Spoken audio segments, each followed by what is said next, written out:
Well, hello, welcome.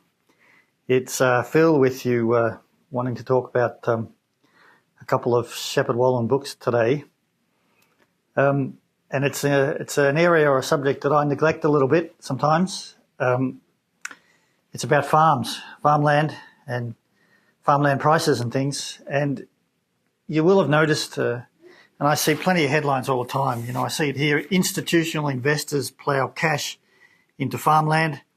And that, of course, leads to a farmland values surge, apart from anything else about the moral questions about whether we should be using farmland as an investment. Really, it's all about food. And so if you would like a different perspective from all that and what it is, I would urge you, there's two things you can do.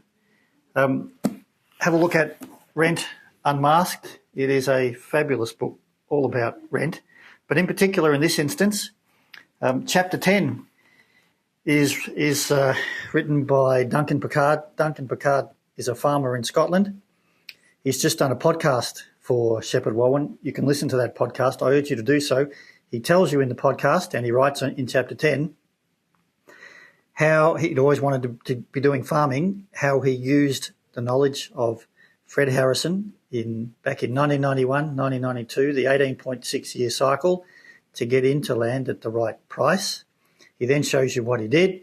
In view of all the farmers in the UK at the moment that have been demonstrating about this new inheritance and capital gains taxes and all the other things, Duncan Pickard shows you clearly how farming should be used and how you can farm without subsidies. He doesn't get any, and he does very well. He makes a great living, and he takes advantage in the current environment, all about the 18.6-year cycle, to help him along on the right side of history, on the right side of the upturn, on the right side of the downturn. I commend to you the podcast. We'll put in a link. Even better, I commend to you the book, okay, Rent Unmasked. All right, we'll leave it there. Talk more later.